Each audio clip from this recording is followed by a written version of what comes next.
mid-March. I want to say spring break time. Everybody around campus was supposed to, you know what I'm saying, go home and whatnot. And me, I'm stay way up north, so it's like I'm sitting at the apartment, and at this time I'm just kind of alone, cause that everybody kind of just going their separate ways. People coming around, it was cool, but it was just kind of like everybody going their separate ways. But I remember, the homegirl that I told you about that was doing private shows, she was still in town. And I guess that was her hustle, private dancing and all of that. But she had, the homie EB was like, yeah, such and such is gonna be staying over with us. Staying over there with you, you know what I'm saying? Let her in. She, so she ended up coming in and you know, she basically ended up staying the whole week with me during the spring break. And when I tell you, it was so needed because I was so lonely. A few people had stopped through the apartment, but when I tell you, it was like it got lonely, and I was so under this spirit, and it was just like I was so frightened to be alone at that time.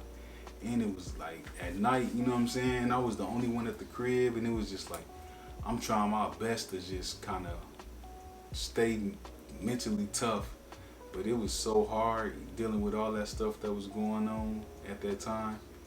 And she would come home, she would come back to the apartment, and I felt kind of cool that somebody was there, man. It was a lot of stuff going on, and I couldn't really explain it at the time. I'm so carnal at that time. I'm not articulating myself like I am now. Back then, it was just stuff that I couldn't even shake my head. It was just like all I could do was just beg God, like, man, whatever this is, whatever this intensity is, I don't know.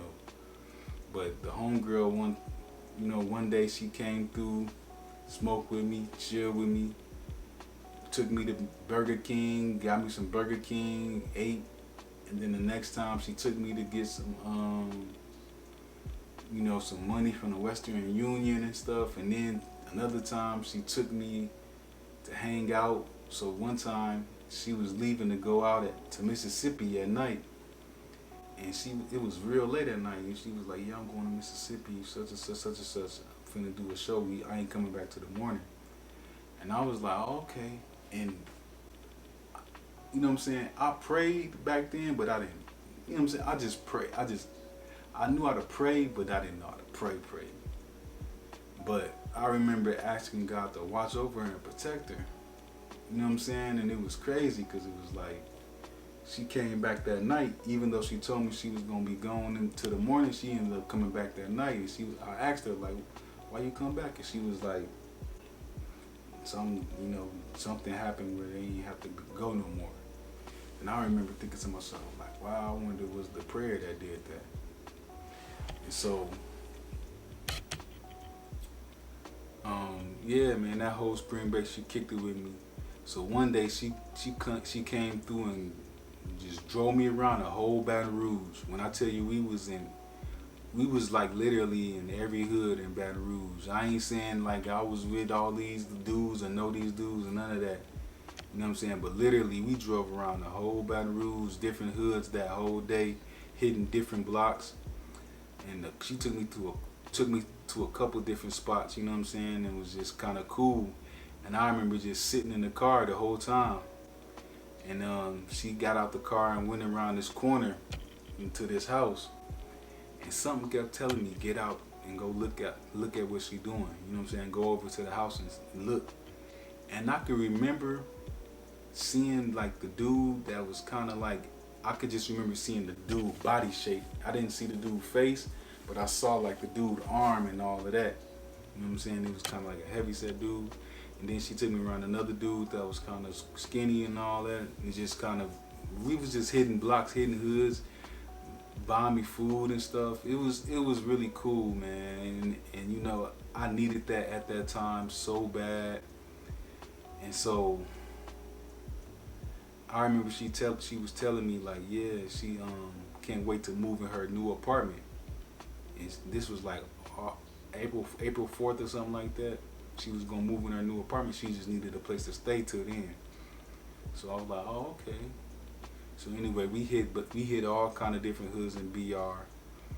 Ended up leaving, coming back home, kicking it, just being cool.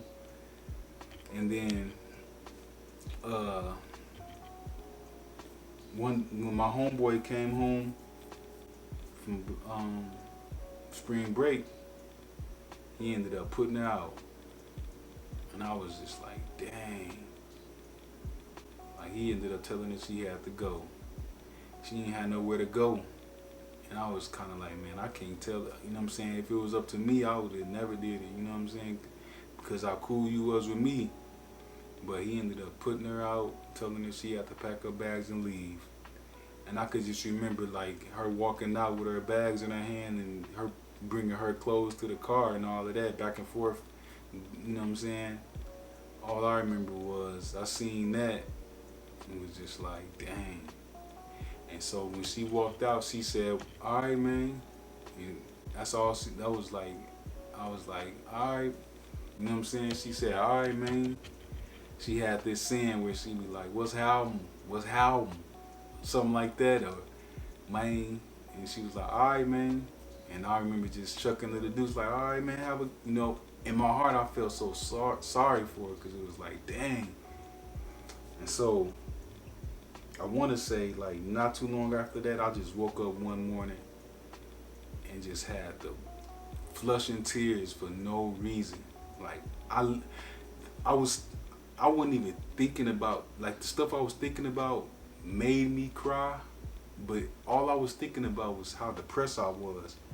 You know what I'm saying? And somehow that just made me cry so much. Like, it just had me crying to the point where I couldn't even control myself. Like, you know what I'm saying? I was in the other room at that time. The other homeboy, the other roommate had moved out. You know what I'm saying? And it was kind of crazy. But all I could remember was just crying for no reason. And so after that, we kind of mobbed around Baton Rouge a little bit. You know what I'm saying? Just mobbing around, hanging out. But, the final chapter to be continued.